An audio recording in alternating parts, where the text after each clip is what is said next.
Nuno's first match on the touchline leading West Ham. It's only one game, Danny, and also one important point. But what did you notice in terms of change for that side?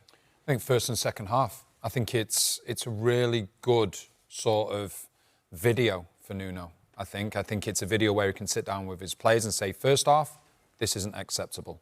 Second half, this is what I want to see more of. So obviously they've got a break until they play Arsenal. I think they play Arsenal on Saturday. But there's so many things that they can take from that second half. For example, very rarely did we hear Grealish or Njai mentioned. Who we did hear mentioned was Diouf and Walker-Peters. They played probably about 5 to 10 yards higher up the pitch in the second half and made the attacking players for Everton defend. And, you know, I thought they were excellent in the second half.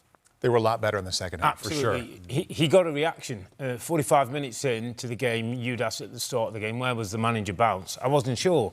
45 minutes on, they looked like they were a team with belief.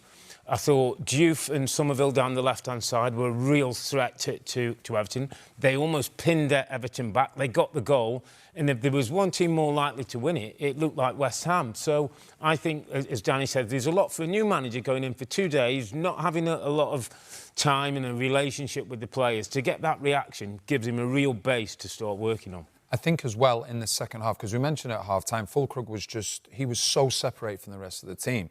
But I think Nuno's probably said to him, listen, you've got to be positive. You've got to get higher up the pitch, or else we're never going to get out of our half. And then what you saw when the ball was going up to Fulkrug in the second half, instead of him having to take 5, 6 touches, he was able to take 1 touch, lay it off, and then West Ham got on the front foot, and that's what changed the momentum. How should David Moyes feel about the point for his side?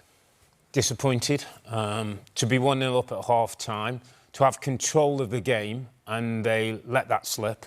West Ham were dominating. West Ham had more possession in midfield. West Ham looked like they were more dangerous. It almost felt, and this might be a bit harsh, it felt like a David Moyes first half and a Sean Dyche Everton second half, where it's stodgy and there's no clarity and you can't see where the goals are going to come. Everton have a bit of a problem for me at the top end of the pitch with Beto and Barry, not quite at the level that's required. If they can get a striker of quality, I think it takes them a whole different level. You see it the same way? 100%, that's the key to it. I think, you know, David Moyes, he had a good window. I think you could argue, or he may argue and say, I needed a right back, but a centre forward is the key. You've got players behind now that can create, but if you haven't got a clinical centre forward, then you can create all you want, but you're not going to put the ball into the back of the net, and I think that would be next on his list. He's just got a guy, Charlie Alcaraz, who's a midfield, a forward player, 22 years of age. Argentinian was signed from Fluminense, I think it was, in Flamenco or Fluminense in the summer.